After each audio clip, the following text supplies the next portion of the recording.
You know, addiction is a rampant problem in the United States, and JD Vance knows this firsthand after growing up with a mom who fought addiction, and at a recent town hall of his got derailed by one of the scary modern problems he discusses with addiction. Take a look. I think that what this fentanyl crisis has done is it's deprived us of so many second chances, because all of us who know somebody who's struggling with addiction, look, you get back on the horse and sometimes you fall off. And then sometimes you get back on the horse and you fall off again. You got to keep getting back on the horse because we believe in second chances, but something that takes away these second chances is all of the fentanyl that's coming into our country is stopping those second chances dead in their tracks, and we've got to get it out of our country and make our streets safe so that people can get clean and stay clean. He's right. Getting fentanyl off the streets is a great start, but what else can we do as a nation and as citizens about it? And more importantly, what should our government not be doing? JD touched on that too. Unfortunately, sometimes our federal government says, if you're a person of faith, we don't want you helping out. And I think our attitude ought to be, if you're a person of faith, we welcome you to help out because you're doing it for the right reasons, and that's what we want. That's fundamental. We want to empower Christian charity, not try to destroy it from the government level, which is unfortunately what we've seen way too much. Faith can be a powerful part of fighting addiction. My next guest, founder of Faith to Flourish, Dawn Ward, knows this well, and she joins me live now. Dawn, welcome. Thank you so much for having me, Shemane. I'm so glad to be here. So what is your personal experience with addiction? Well, my personal experience is that every man in my life has struggled with addiction from one degree or another. And what that means is that I grew up in a home where my father struggled with alcohol and excessive drinking, and that was very destructive to our home life. And then as a mother, I tried to do everything I could as a woman of faith, as a person who believed in Jesus and thought, hey, if I protect my children, if I take them to church, maybe even put them in Christian school, really vet their friends, watch out who they hang out with, that I would make sure it didn't touch our home. But in my case, it touched both of my sons as well as my husband. Dawn, how can we best support a loved one who's fighting with addiction? How did you manage it?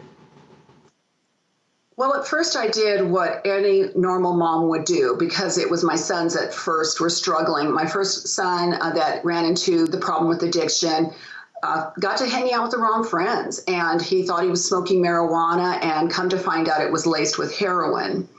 And as JD Vance had discussed, nowadays they are lacing these drugs with fentanyl.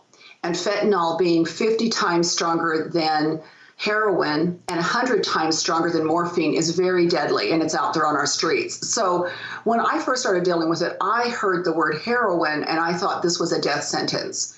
And I started parenting with fear, and I was so afraid of what the possible outcome would be for my son.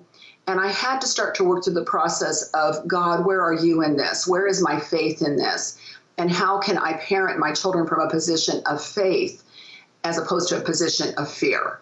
And so that is really the shift that I had to make. It was to say, God, you care about everyone. You love everyone. You love these people who are hurting. These are regular families that are going through this experience. Where are you, and how can I be a voice of truth to my family and also a voice of truth to the people that I meet?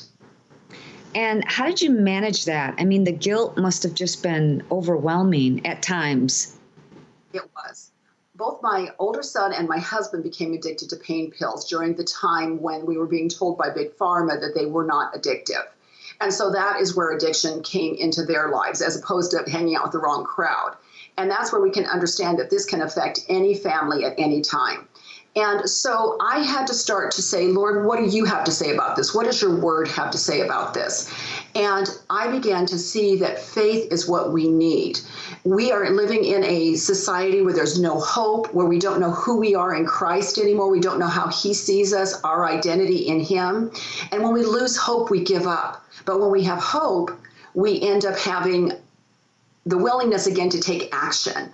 And so for me, guilt wasn't doing me any good. I was feeling guilty because of my family gene pool, where all my uncles and everyone also struggled with drinking too much, and addiction was in our family.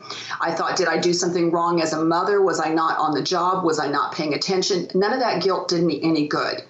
I had to realize that I didn't cause it, I can't control it, and I can't cure it. But I can be a support to those who are going through this, and I can encourage them to get the help they need. Now, do you mentor other people who are being challenged with addiction in their families as well? I do. Originally, when God called me into the ministry side of things, he told me that he wanted me to really help moms, because moms have such a big issue, a big struggle with guilt and self-blame. And we become so attached to our kids because we love them so much and we want to help them, that we have a hard time realizing that sometimes we're not the answer, that they have to find the help and be willing to get the help they need. So when I mentor from a place of, what is God showing you? What does the Word say? What does the Bible say? And how is the Lord speaking into your life personally about how you can best support your addicted loved one? And a lot of times it's as simple as we can't enable anymore, or we can't allow drug use in our home, but we can be there to help them and support them when they are ready to step out and get the help that they need. And how can people find you on social media, get in touch with you, and maybe have you mentor them? Okay. So they can find me at thefaithtoflourish.com, and also they can find me on all social media. I'm on Facebook and on Instagram. And so if they look up Dawn R. Ward or look up The Faith to Flourish, they'll be able to find me.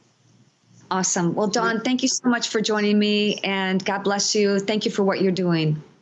Thank you so much for having me. I've really enjoyed it.